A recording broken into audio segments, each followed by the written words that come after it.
Hello everyone. In this video I'll be demonstrating the use of Afterburner column to design columns in ETABS and transfer column data to an existing REVIT model. Let's start with our ETABS model. As you can see here, we have a multi-story reinforced concrete building. And you can see we've already defined our material properties. We have various concrete and reinforcement types.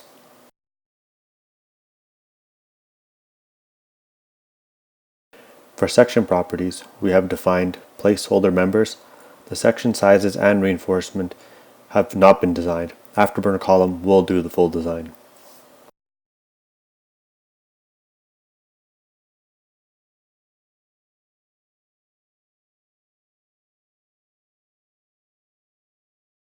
We have defined our load patterns and assigned some of our live loads as reducible.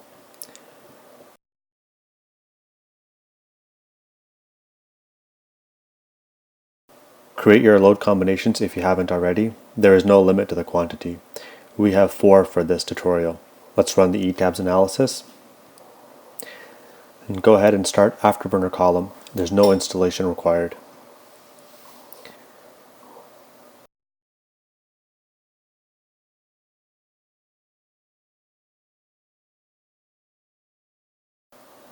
This user interface is what you'll be using to design your columns, and this console window will provide the updates on the program during runtime. Begin by selecting your ETABS file, and then press Connect. And then Load Model. It will now retrieve all the information from your ETABS model. For concrete preferences, we will use the default values. Phi concrete as 0.65, cover as 40 millimeters. For concrete material, I will select 35 MPa. Dimension increment, we will leave as 50. If the program is unable to find a solution for the given section size, this is the increment by which it will increase. For width preference and depth preference, we will leave as 0. This means the program will take the section geometry from ETABS. If you enter values, the program will override the ETABS model. Aggregate size is 19 millimeters. Phi steel 0.85. For longitudinal reinforcement, we will select 400 MPa. Rho min 1%, rho max 4%, which is typical. For minimum longitudinal reinforcement diameter, we will select 25 m. Maximum bar size is 35 m. Maximum number of bars we will leave as 0. You can set this to any number that you like. Number of bars, multiple of 4, we will leave unchecked. Tie reinforcement, we will select 400 MPa. This can be different than the material property for longitudinal steel. There's no issue. For tie type, we will select hoop. Leave tie spacing increment as 25 millimeters. Under design preferences, set utilization limit as 1.0. Leave auto batching off. Check slenderness is on. Leave K values for slenderness values as 1 for now. Go ahead and check tension splice requirement, conditions as you like. For live load reduction, move the reducible live loads into the appropriate categories. Come over to the ETABS model and select all the columns. In this model, we have 130. Then press Design in the user interface.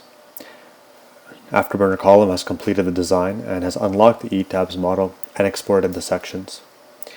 Now if we go to Define Section Properties, we can see all the sections there.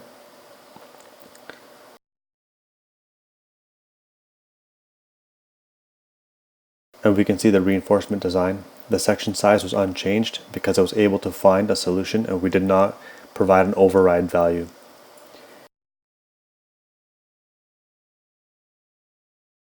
If we click on a frame in the model, we can see the section has been assigned.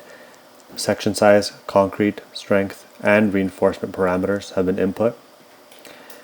Now let's say if there is a column and we are not happy with the design and we would like to make changes. We can do that through the user interface. Take for example this frame, which is 550 by 550 millimeters, and 35 MPa concrete, and we want the section to be 500 by 500 due to architectural constraints. We can come back to Afterburner column, type in 500 and 500, and increase the concrete strength to 45 MPa and press design. So it used 45 MPa concrete to find a solution with 500 by 500, but it was unable to. So let's try increasing the reinforcement strength to 500 MPa. Press design again.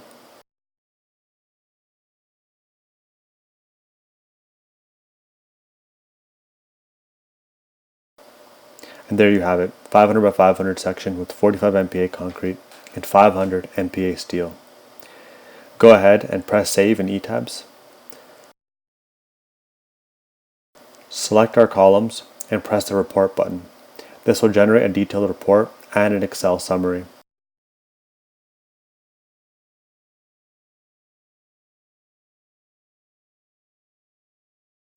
In the code report, we have all the selected columns, a live load reduction summary, detailing checks, axial and flexural calculations, and torsion and shear checks.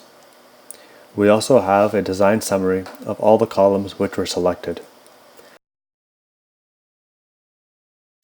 This is also the Excel file that is used to import data into REVIT. Let's go ahead and close ETABS and Afterburner column. Now we will import our column data into REVIT. As you can see here, there are a few intentional differences between this model and our ETABS model. For one, there's a steel-framed mechanical penthouse, some columns are offset, and we have a few extra columns. We understand that REVIT models and ETABS models rarely match, and this is not an issue for Afterburner. If we select a column, we can see there is no design information.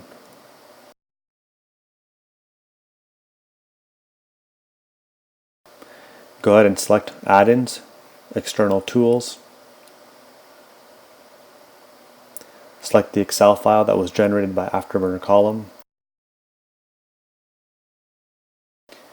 Select the shared parameters list, which is provided.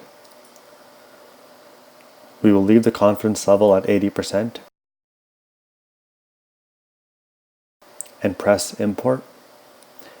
A log will appear. It shows it was successfully able to match all 130 columns from ETABS to REVIT. It also identifies the columns which was unable to match because they do not exist in the ETABS model or vice versa, like the extra columns in the penthouse. Go ahead and press Quit. If we select a column, we can see the data has been loaded from ETABS.